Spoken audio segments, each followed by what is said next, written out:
Well, hello there. Thank you for joining me for the latest edition of Telile 24/7. I'm your host, Adam Cook, and we have a very busy show for you this week. We're going to concentrate on several items that came up at the Richmond Municipal Council Committee of the Whole meeting. It took place on Monday evening, December the 6th, at the council chambers in Arishat, and it brought up several topics that we think you might like to know a little more about. For instance, we're going to see how the discussions are going in terms of implementing a single fire rate across Richmond County, as opposed to charging the individual area rates in different communities, as is done right now. And speaking of fire departments, we're going to take a look at whether they and other emergency responders across Richmond County would be able to handle a major storm like the rain event of November 23rd that caused flooding and road washouts all the way across the Cape Breton Highlands and the Sydney area. Near the end of the show, we'll bring you the presentations that Richmond Council made to food banks throughout the county, as well as an update on Christmas celebrations happening in different communities around our area. But we begin with a look at wind power. It took up a lot of discussion time at the Richmond Municipal Council meeting on December the 6th. Later on, we are going to hear from two representatives from Port Hawkesbury Paper, Andrew Fedora and Allan Eddy, about whether wind power could play a major impact in terms of the future developments of the Point Tupper Mill. But we begin with two representatives that want to see Richmond County take a closer look at wind power, Kevin MacEachern and Iaian Langley. What happened to Iaian and I, we were on a number of committees, is we were offered to listen to a proponent of offshore wind a number of months ago. And being new to this whole concept, we decided it's important for us to find out what we can about this opportunity to truly understand why people think the wind off Nova Scotia is so important. So we actually started reading, we actually attended a couple of webinars, and the one person that we actually ran into on a webinar that he was presenting was Scott Urquhart from Dundee. Scott is an amazing young man, of course to my age he's young.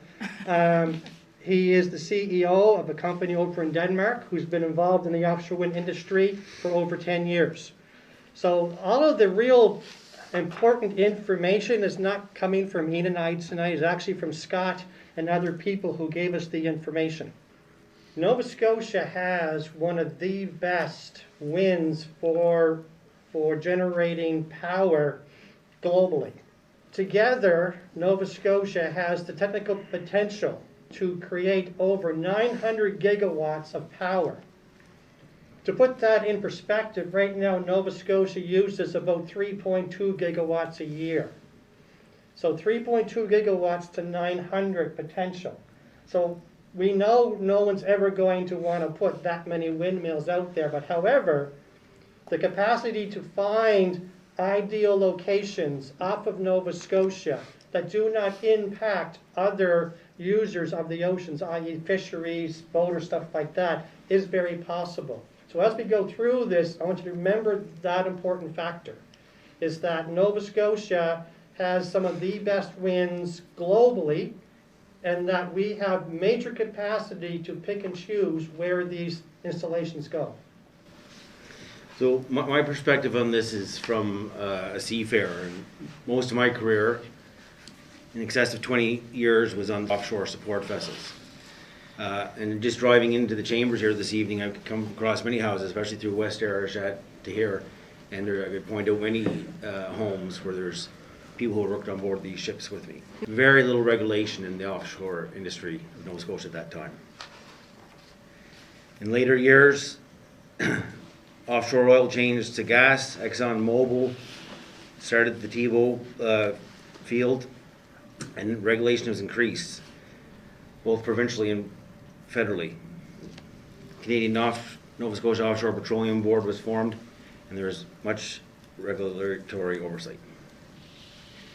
Here's the picture of the Strait of Canso again with the arrival of the Deep Panuke platform.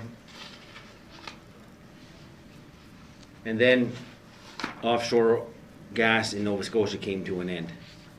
The national regulator, National Energy Board, gave permits to remove the platforms, end of life for the Point Tupper fractionation plant.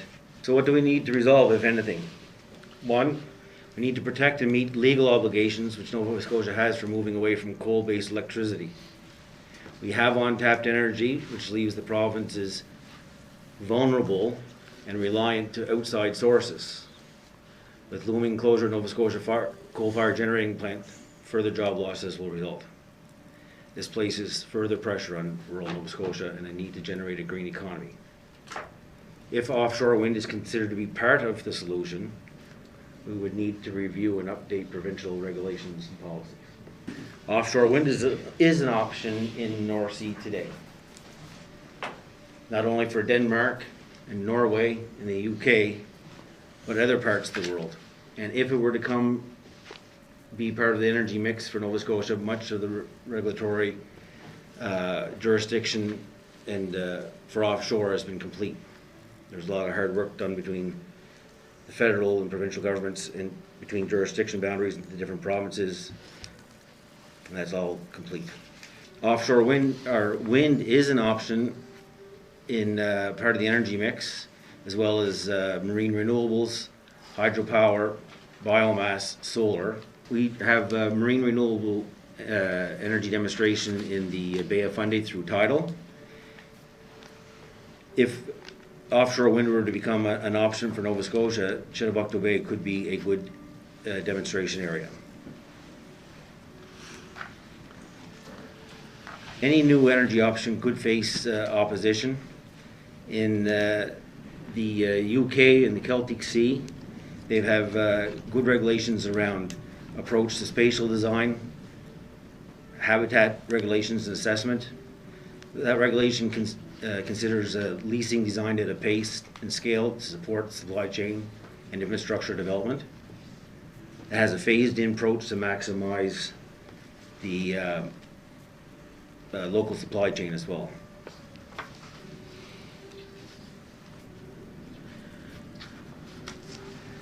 Nova Scotia has a proven track record in working successfully and safely in a harsh environment offshore. We have a federal and provincial regulatory framework from oil and gas, resource extraction, which we could build upon and adapt. There are other responsible jurisdictions globally who have an established regulatory framework in place, such as Denmark, Norway, and the United Kingdom, which Nova Scotia could look at as a template. This picture here shows a Nova Scotia company, Horizon Maritime, which is employing Nova Scotians on board, and they are currently today working on servicing offshore platforms around the world. The main thing to why we're here today is that this is a brand new sector that can come to Nova Scotia. The key piece that is going to affect this is what you see on your screen right there, the Marine Renewables Act. As of right now, there's no regulation in Nova Scotia to allow for this piece. So some people may consider that good news, some may consider that bad news. This is not the first time in the history of humans that we've gone through a paradigm shift in energy. If you think about it, from the development of fire and the ability for humans to actually control fire, all through the ages for thousands of years, is that humans only used traditional biomass products, wood and other things like that, up until roughly the mid-1800s. Then you'll notice in the mid-1800s, coal was started to be used. And of course, we know the history of the Industrial Revolution and coal. Then around the early 1900s, someone found oil and began using oil as a fuel to replace coal. It became more efficient, and of course our industries started using oil more efficiently. And again, you remember back, because you guys can't, but our history shows in the 40s, 50s, and 60s this great expansion of humans around the world and our ability to really expand our engineering, our technology. Of course, gas came along as well. So now we're in this brand new phase, and we all can remember, those are old enough, back in the 70s, people talking about splitting to renewables. The fact of the matter is, right now, we are moving to renewables. And the question is, how is that going to affect us in the future? Going forward from 2020, the use of coal goes down.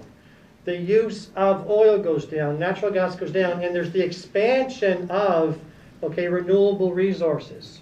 The other key thing in this prediction is that by the mid-2030s, that's where we're going to hit peak consumption of energy due to the efficiencies that will be developed as we move forward in the next 15 years. They are predicting we're going to have to use less power after the 2030s compared to what we use today, just because of this new technology coming in efficiencies. Here's another reason why we need to really embrace this renewable piece. At the COP26, 27 countries, including Canada, and also major automotive multinationals, they signed an agreement that by 2035, only vehicles, brand new vehicles, will be sold by these countries and made by these companies that have only renewable energy. So you think about that piece, most people hang on to their cars, 8, 9, 10 years. Some of us are 15 years because we just like our old cars. But if you think about by 2045, it seems like a long ways away from now, average right now we use about 55,000 barrels of petroleum a day in Nova Scotia to move around in vehicles. If you take that number and you convert it to gigawatts, by 2045, it's estimated that we'll need 5 gigawatts of power. Remember, today, all the power we use, including by our biggest power consumer who's in the building today, the mill, we only use 3 gigawatts of power. By 2045, we're going to need practically twice as much power. So we got to think about that today before we start making decisions going forward. Also, PEI and New Brunswick the same way. Those two provinces together need 5 gigawatts of power. So just to be able to have the energy needed to fuel our vehicles by 2045, we're going to need 10 gigawatts of power coming from somewhere. Yes, Nova Scotia right now, we're behind in developing this offshore wind industry because it really hasn't been thought of. How many people would think, that our wind that we all hate because of what it does to our houses and our roofs and everything else is a resource that we can actually grab a hold of? None. But the good thing about it, Ian spoke about it already, is that there's a lot of jurisdictions and countries and people in industry who have actually looked at this over the past 15 years, have the ability that we can learn from. We don't have to start it at scratch. We don't have to start at ground zero. We can find the best practices to find out, how did the offshore wind industry actually work with all the other industries that use the ocean, including the fisheries?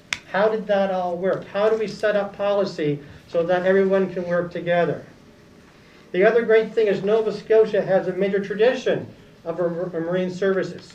We've been supporting the offshore oil and gas industry now for 20 years. So there are major industries right here in Nova Scotia that can actually jump on this right away.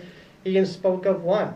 They've been supplying the offshore oil and gas industry for years, and they've actually now moved into offshore wind and supplying the North Sea. Nova Scotia has talented people, both in construction as well as offshore energy. Everything fits today, and of course, the most important thing is we have the training resources. NSCC is one of the best places for anyone to be trained in technologies as well as in research. If you look at Nova Scotia, this is done by major companies and researchers that are actually looking right now at Nova Scotia. We know of at least 6 different major energy companies looking at Nova Scotia. They actually seen these slides. They know this information. Nova Scotia is prime to be an offshore wind developer. To become part of this thing, I encourage everyone to learn what they can about offshore wind, where we're developing a group to actually start working on this piece so we can start working with communities and other stakeholders to learn from them. But we need to understand a couple of things. Number one is truly need to understand the global energy demand. We need to understand the energy demand of Nova Scotia. We also need to understand how does our grid look. You might have heard a few weeks ago where Nova Scotia government has asked the federal government for assistance to help fix our grid. The fact of the matter is our grid is set up for the production of electricity where the generating stations are. Once those stations are gone, we have to re-look at doing the grid to actually be able to provide power to different parts of Nova Scotia, including here in Cape Breton. We need to understand the training. I know NSCC is involved in this piece, and they'll be doing a wonderful job to find more about that. We need to find, most importantly, the best practices from industry and other countries. You know, we need to learn from what people learned before. We also need to truly understand that the businesses and the assets we have here in Nova Scotia. We need to truly understand all stakeholder impacts. That's everybody, all users. Because if we don't engage all the stakeholders before this thing starts moving forward, we can run into serious trouble. We also need to understand about hydrogen and ammonia. That because we live in northern climates, the electric vehicles aren't the best for us to use in the wintertime. Battery capacities do not do well in cold climates, as we all know. And we all like to have our heated seats, heated steering wheels, and our cars warm. So chances are in these northern climates we'll be looking at hydrogen or ammonia. And yes, right now electric vehicles are the big push worldwide, but the reason for that is hydrogen right now is not being made, okay, from renewables. Every piece of energy that renewables create goes to electricity. But we believe, as we move forward with this technology that is moving very quickly in the offshore wind, the production of hydrogen from offshore wind sources, okay, will be very, very economical in the very near future. Here's an example of a typical offshore wind development. It'll take between 4 and 5 years. It'll take roughly 1,000 direct people, you know, over the 4 to 5 years to actually build the entire piece. There will also be some other jobs available. There'll be the indirect and inducent jobs. Over a 25 to 30 year plant operation, you'll have roughly 50 full-time equivalents, and these are well-paid jobs. These are technicians, engineers, okay, and people who can be trained easily for these jobs. Plus, you're talking about support, 436 indirect and 100 and some odd inducent jobs. But here's the great thing about offshore wind. Unlike the gas, after 20 to 30 years, they put up a new windmill. They just don't pull away and go away because the wind is still there. This is a renewable resource. So you think about it, every 25 to 30 years, you're going to have another major construction, okay, boom, that happens. And so these things go in phases. And again, the total estimated cost for a project like this is $1.5 billion. That's just the construction, not the actual operations. So it's a huge, huge impactful piece for Nova Scotia. Also remember, it's just not one organization looking at this. There are many. So just to look after our energy sector, you could have major opportunities offshore. So what's the, I guess, the proximity permitted for a vessel? How close can like a fishing boat or a boat get to the... Offshore installations in Nova Scotia have a 500-meter exclusion zone. So when the installation was in position, Yeah. it was 500 meters exclusion zone. So when you're saying offshore structures, so oil rig or Yeah. windmill or whatever? Yeah. Right. That is petroleum. Petroleum-based, yeah, okay. You don't have any windmills, it's not permitted here, so that Right. regulation is not in place. Okay. I can't speak to that. Okay. The offshore installations have a 500-meter exclusion zone. 500 So- And there's a precautionary two mile. Yeah. Now, there are jurisdictions, and of course Nova Scotia has no policy on this, where fishing vessels can get closer. Now, that's not Nova Scotia. They'll have to be negotiated as part of this piece. Right, so we're half a kilometer away. So I'm just looking because one of the first frames, I believe you said Chebucto Bay, which is definitely a huge fishing ground for all lobster fishermen and scallop draggers and so forth. So I'm just looking at, you're looking at half a kilometer, possibly a half a kilometer around the, Well, Like, the regulation is not in place, say, but the regulation that's in place for offshore installations is 500-meter exclusion. okay, and to explain something to Bay, the whole plan there is that, like the Fund Day title, is they have places where people can do research. So the plan would be not to actually have a wind farm there, but have places in the bay where you could actually do research. So- Demonstration. So what that would do, if that was the case, is then, unlike industry coming saying, I want to set up shop here, we can be proactive and say, okay, here are the 3 locations you can choose from in Chebucto Bay to actually do any research you may wish to do. So that way, that, in the negotiations with the fishers, we can say, okay, here's a spot where, okay, we can actually allow you to do this. Where floating platforms come in and they're above, they're good for use in above 60-meter depths, right? To me, that would give you a lot more flexibility than the fixed. Is that kind of what I'm getting from this whole discussion? Is that you'd have a lot more ground that you could kind of consider in terms of basically what I'm thinking is sharing the region, right? I think in a concise way, I think what Yeah. you're trying to say is there's a lot more water out there that has depth greater than 60 meters. Right. Okay. Yeah. So you could take into that there'd be more spots for floating than fixed. Yeah. Okay. And shallow water does not necessarily mean near shore. Right. Around Sable Island is shallow water. Mm-hmm. Most of the platforms that were off Sable Island were fixed bottom. Okay. A fixed bottom platform, from a commercial perspective, is cheaper in layman's terms than floating. So, I mean, we know that coal is on its way out. By 2030 is the target for Nova Scotia.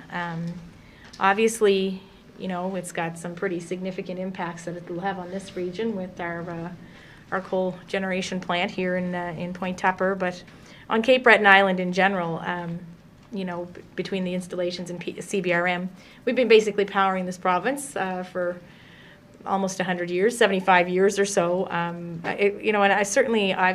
I've got concerns about our energy security post-coal, right? And what that's going to mean for the region, the loss of jobs, potentially, but also the loss of our energy security. And I think that's certainly been playing on my mind. I'm also really concerned about the loss of the coal commodity on that rail line and what that's going to mean. I mean, it's pretty well the only thing that's going by rail, leading up to this point. And I think we've got some real sustainability issues to deal with. Overall, this council has in the past provided, we did a kind of a joint letter of support for Boudreau Energy. Of course, any projects would have to follow environmental types of assessments, that type of thing, and we made that very clear. Recently provided the letter for the Chamber of Commerce to do an education and research project for Low Carbon Communities Fund. So I think there's an interest here, but I don't think we could understate the level of concern that we all would have to make sure that our inshore fishers are well engaged in anything going forward. Really happy to hear that that's kind of the language you're talking, you know what I mean? But we would definitely, I think we would definitely want to see them engaged and participating to ensure that we're all making the most of this opportunity and not doing anything that's detrimental. Now, as we mentioned earlier, the presentation by Iaian Langley and Kevin MacEachern was one of 2 that took place on the topic of wind power at the recent Richmond Committee of the Whole meeting. Now, this Port Hawkesbury paper presentation, being made by Development Manager Allan Eddy and Senior Mill Representative Andrew Fedora, doesn't just talk about wind energy, but it does tie in to what Langley and MacEachern were talking about just a few moments ago. So let's go to that presentation by Andrew Fedora, and to begin with, Allan Eddy. Kevin and Ian were talking to you about a strategic wind opportunity that's potentially out there for the province and the Strait area to consider. Today I'd like to talk to you something that's perhaps a little bit more on the tactical level, because it's certainly, if not right there, just over the horizon. So you've heard of our wind project, I'm sure. We've been in the press a few times, and we've been traveling around talking to folks. So just wanted to give the council an update, because again, one of the things that before we get really active in the public sphere, we always feel it's important that you as the leaders have a full briefing, you have an understanding of what's involved, and if you have any questions or concerns, you have an opportunity to deal with that before your phone starts ringing or your email lights up. And we appreciate that very much. It looks like it has been and will be a little bit more than just one year, where COVID really changed the way we do things and put real challenges in front of all of us. But we're, as much as it isn't totally in our rearview mirror, I think we're getting better and better about dealing with it. And at Port Hawkesbury Paper, we're really wanting now to look forward and say, okay, how can we manage in this new world? And not only how do we make sure that we continue to be the economic engine that we are for the region, but also to look with our business, but how can we help embrace that vision that most people have of a greener economy and renewable energy, and be part of not only sustaining our economy, but growing it.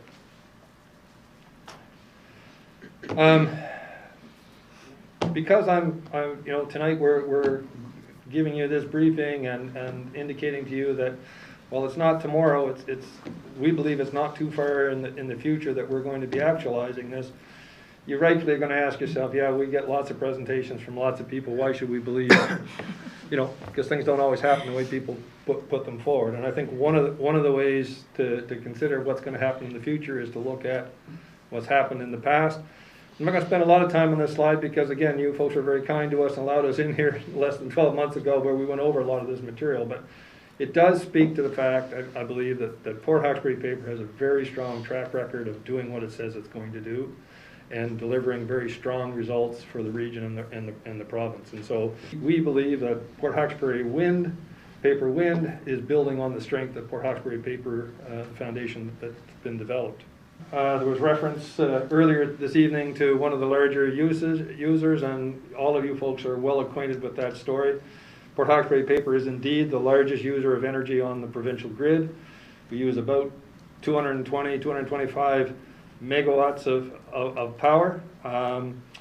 Just to put that in comparison, that represents about 10%, as I said, 10%, but to put that in comparison, all the other industrial users combined, think of all the big companies that you can think of in Nova Scotia, all of them together use 30 megawatts. We use 220. So, energy is in a completely different context for us.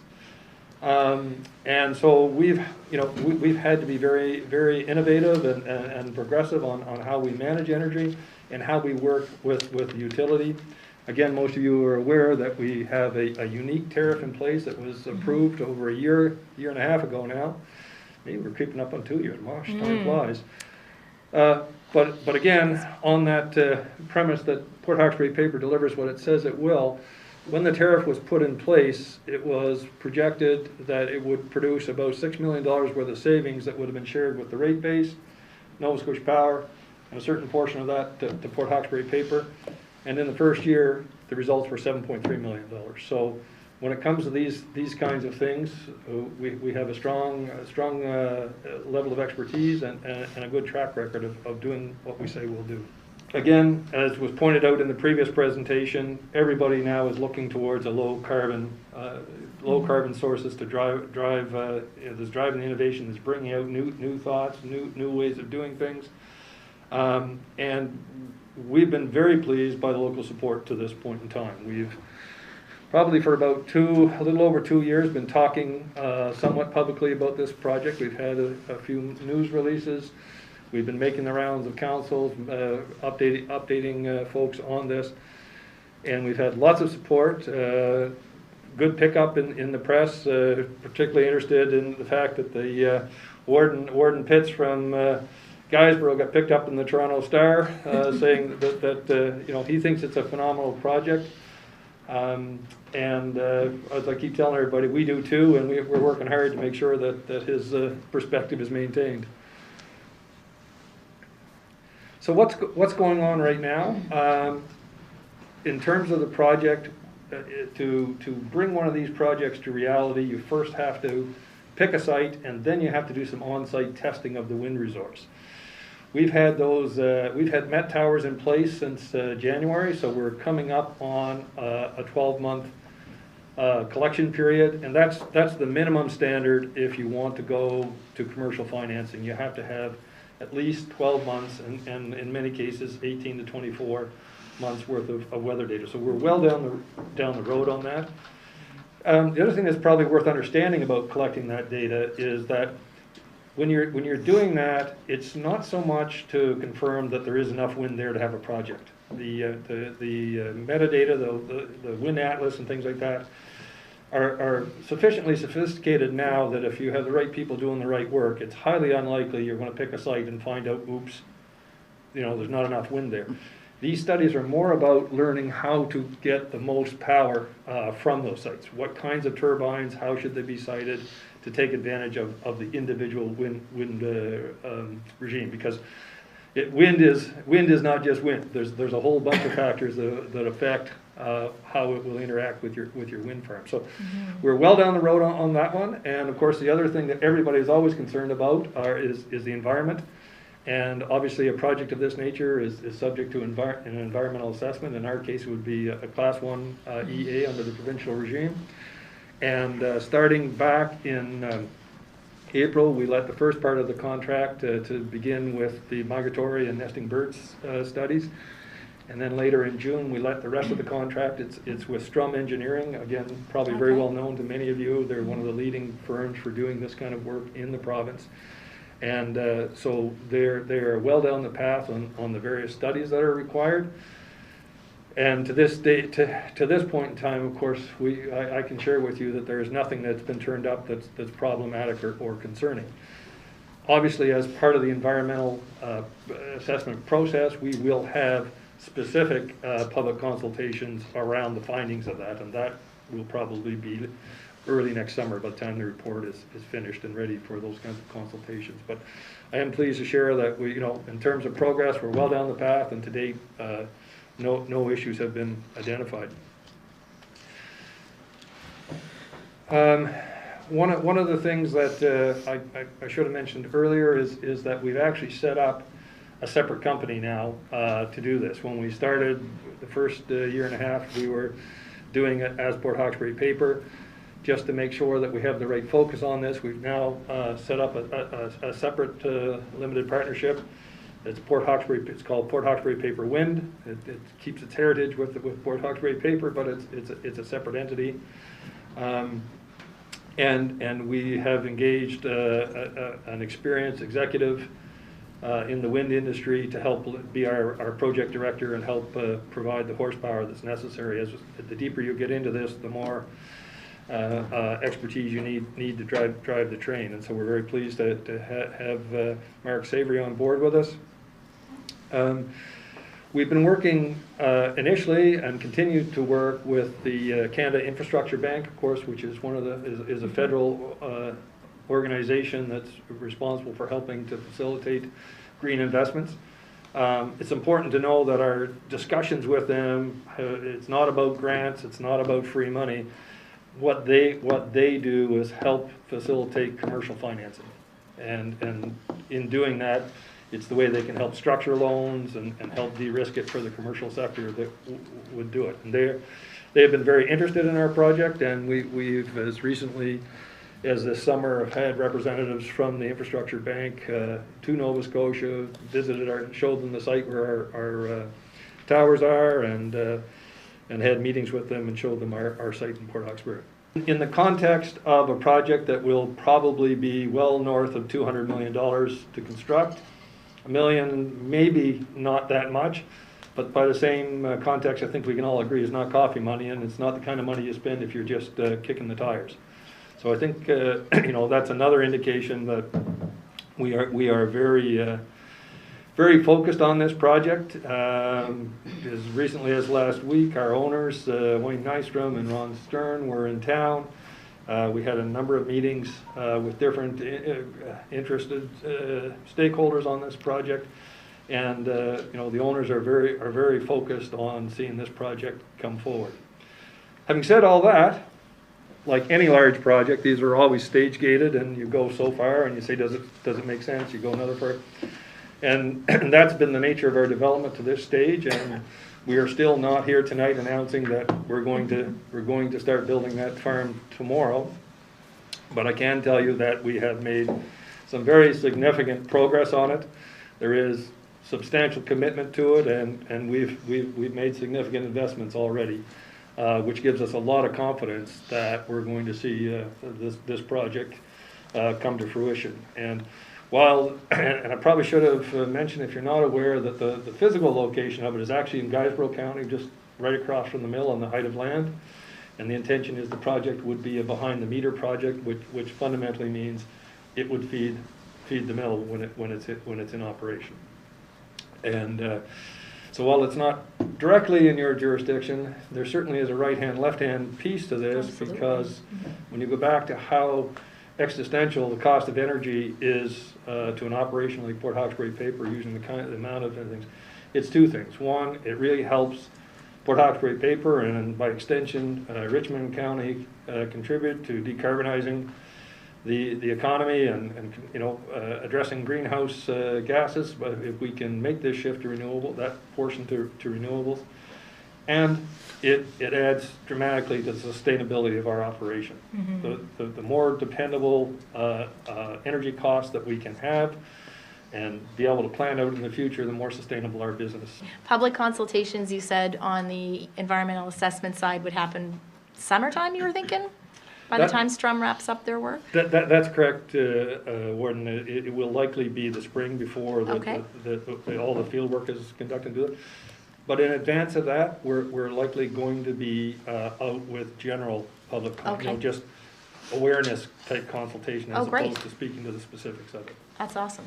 Kevin and Ian give the offshore wind prior to you. I guess my only question, is there any conflict, or is there anywhere where one has to be, will one ever interfere with the other? I don't know that I can give absolute guarantees, but what I can say is if you look at the provincial goal to get off coal and shift to 80% renewables, they say that we're going to be 80% renewables by 2030.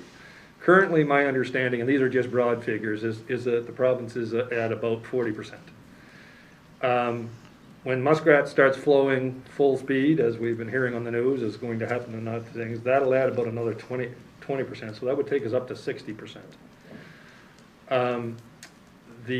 Our project is, and I have to do the math, but let's just say it's around 4 to 4.5% towards that goal. And then, as we all know, the province is intending to bring out an RFP for renewable power early in the new year. That would add another 10%.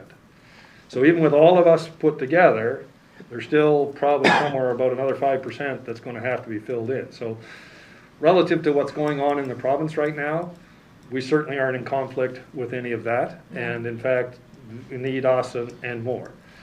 The nature of onshore and offshore wind is totally different. And in fact, I think what the previous presenter has pointed out was that in order for offshore wind to be viable, because we don't have a large market here, you need one of two things. You either need to be using that power to produce green hydrogen or ammonia directly and sort of transferring the energy in that form, and or you're going to need to strengthen the provincial grid to allow for things. As we shift towards these renewable projects, and of course Port Hawkesbury Paper's project is part of that contribution, that's going to require the province to be thinking and planning and working in concert with the federal government to strengthen that grid. So some of the work we're doing will be laying the groundwork for some of the requirements of an offshore wind sector when and if it gets started. Volunteer fire departments also got a lot of discussion at the recent Committee of the Whole meeting for Richmond Municipal Council.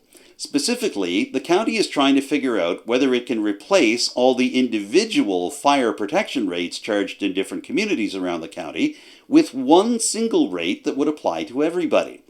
Municipal staff have been checking out with different municipalities around Cape Breton Island and northeastern Nova Scotia to see how they do it. And an update from Chief Financial Officer Jason Martell came to the latest Committee of the Whole meeting. So here's Martell right now to kick off the discussion about whether charging one single fire rate could work for Richmond. There was a motion made for staff to gather information from surrounding municipalities concerning the fire rate in regards to the administration of a single rate model. So I'm not going to go through the memo in detail, but basically we did, as the warden kind of phrased it, an environmental scan with the municipalities in Cape Breton, namely the CBRM, the County of Victoria, County of Inverness, and the town of Port Hawkesbury. And what we found is that they all kind of have different models, so there was nothing really consistent. The CBRM and the County of Inverness all operate on like an area rate type of model similar to what we have. It's all different rates across the board. CBRM calculates, even though they charge an area rate, they calculate the money that's dispersed to fire departments through what we would call a grant. So it's a calculation of an operating grant to the fire departments. Inverness does it similarly to CBRM.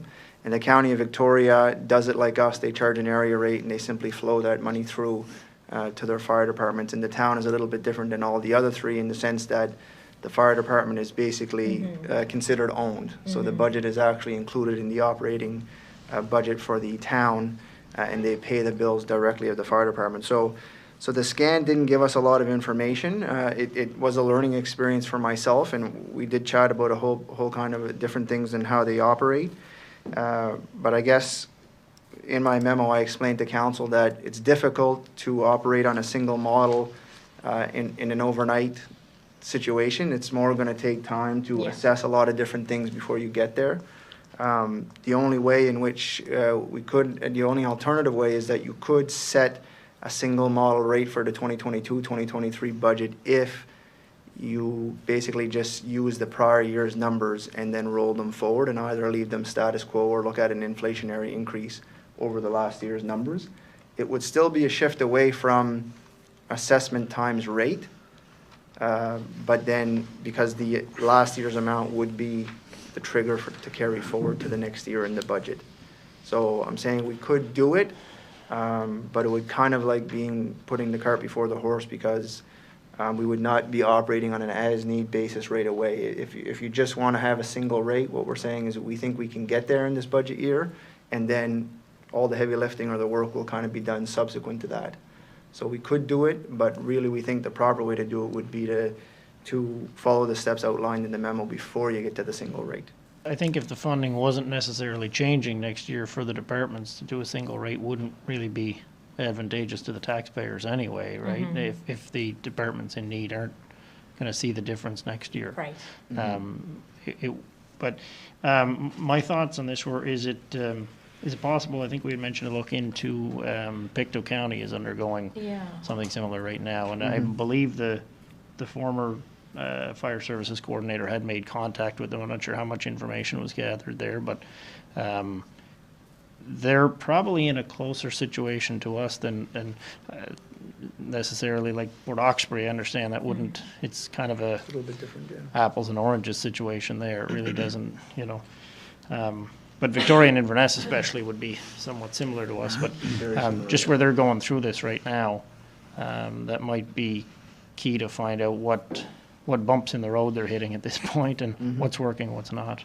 As I'm recalling it, and please correct me if I'm wrong, was the impetus behind this whole conversation is that that we do have inequity, I think, in terms of our fire departments right now, and also in terms of the level of service that people may potentially be getting. And so where we have departments that are struggling, we need to make sure that we're creating a mechanism that's going to help them not just survive, but be able to provide adequate service. So I guess at this stage, like I've been through this memo, and I do kind of wonder what's happening in Pictou and what they've learned maybe from the process that they're going through so far. To Councillor Brent Sampson's point of view, I'm also, I'm not convinced this is something we should be rushing into for our next budget year. you know, I feel like we need to make a careful decision here. I feel also that maybe our fire departments need to be consulted in a more in-depth way than through our fire services committee. Maybe with the executive committees of each department to have a conversation. If, I don't know if counselors or, you know, or staff like together, we could do that somehow, but I'm just wondering, you know, this could represent a major change, right? And so about the very thing that keeps them afloat.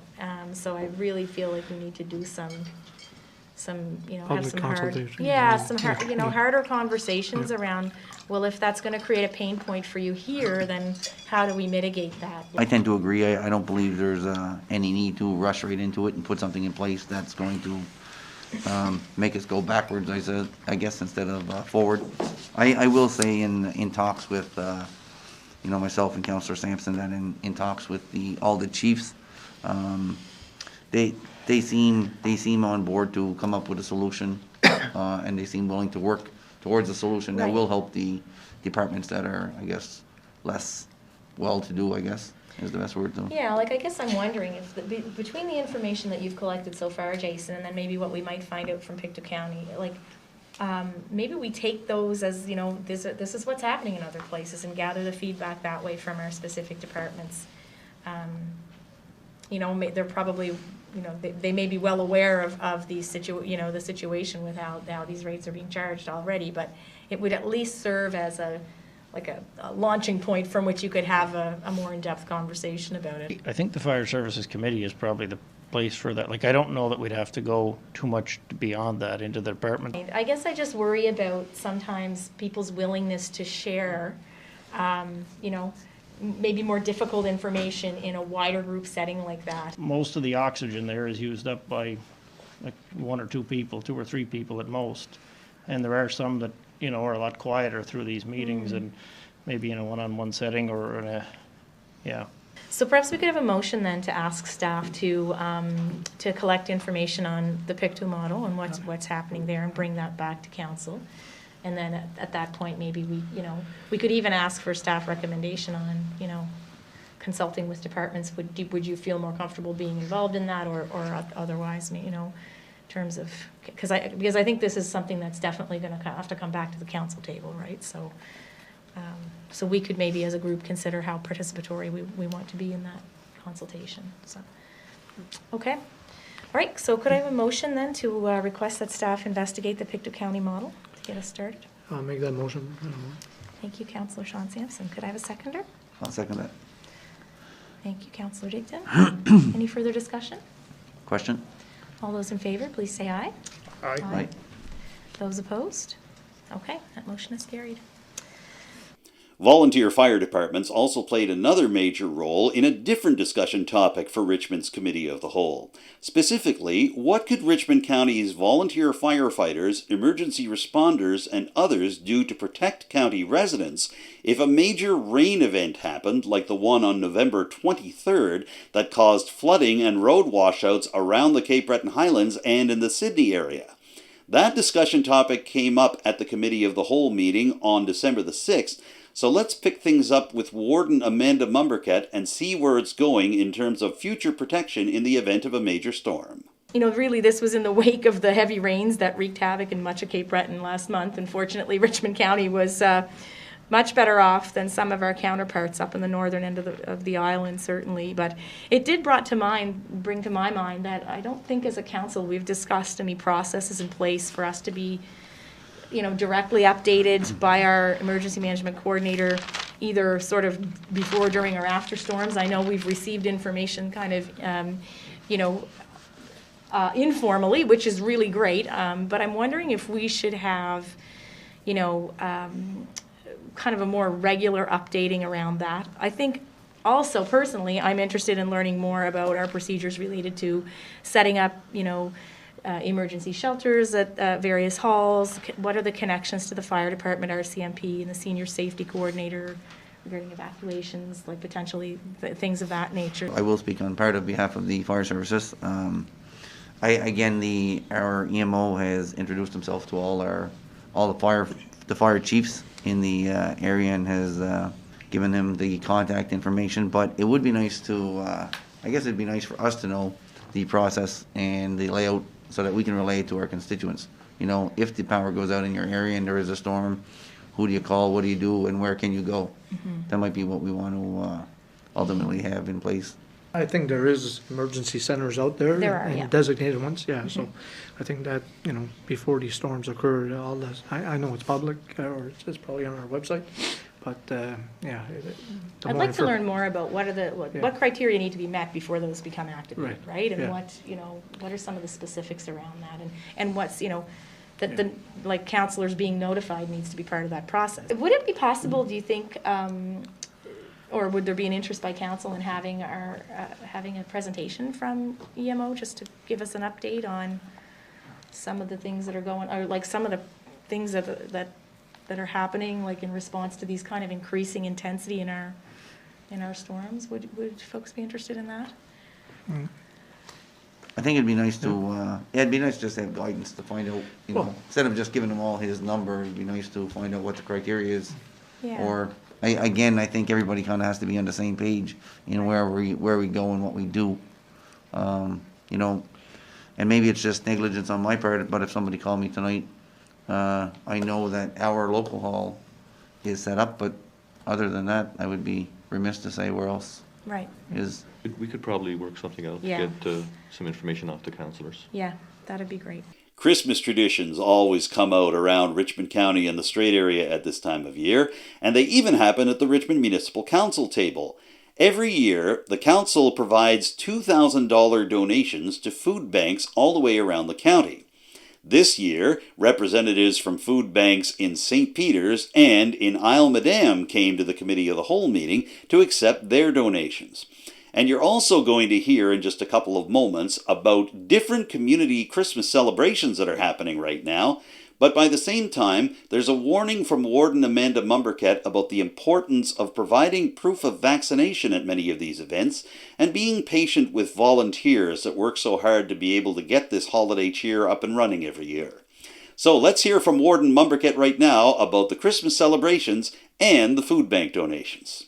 Okay, so we're on to kind of the fun part of our agenda. So, one of the fun parts of our agenda. So this is presentations to Richmond County food banks in Isle Madame, Ousdale, St. Peter's, Lordways, and Budledeck.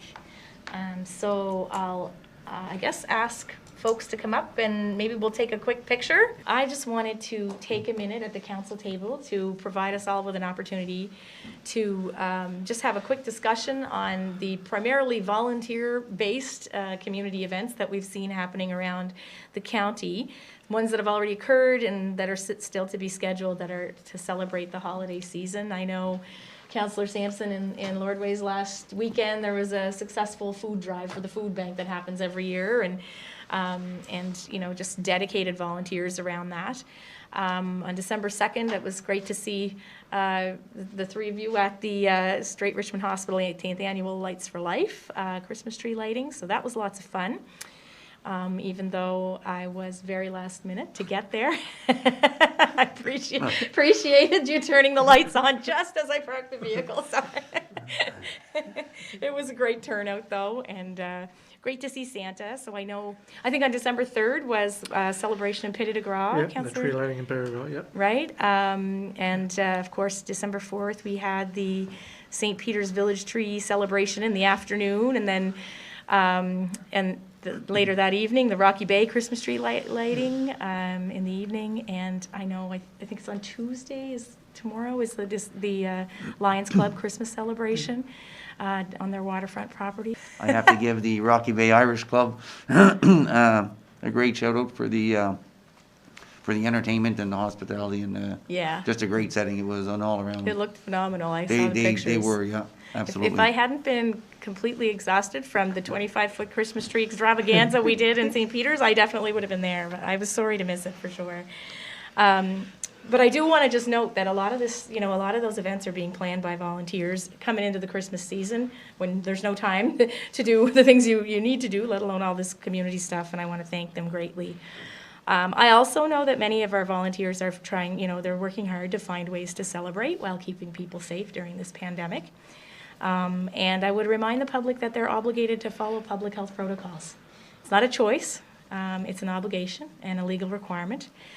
So I'd encourage people to be kind when you're showing your proof of vaccination and understand that, that it is a requirement. It's not a choice. So, in terms of the organizers having to request it. So being kind is hopefully people's first reaction, certainly as we head into the holiday season. And that wraps up this week's edition of Telile 24/7. I'm your host, Adam Cook, thanking you for joining in, and a big thank you to my Telile Community Television colleagues Becky Bourinot and Nick Boudreau for filming and formatting the footage from Richmond's recent Committee of the Whole meeting. If you have any topics that you'd like to suggest for future editions of Telile 24/7, or just some comments on what you've seen or heard over the past hour, I'd love to hear them. You can contact me directly. My phone number is 902-625-8863, and the best email address to use is adamjrcook, cook with an E, @gmail.com. You can also contact Telile Community Television directly. The station phone number in Arishat is 902-226-1928, and you can reach them by email using the address info@telile.tv. Don't forget, you can follow Telile on social media. We're on Facebook, Instagram, Twitter, and YouTube, and our YouTube channel features every single edition of Telile 24/7, including this one, as well as our sister programs Roundtable and Notre Côté. I'm Adam Cook. Thank you once again for tuning in to this week's edition of Telile 24/7. I'll be back next week with a brand new show for you. Bye for now.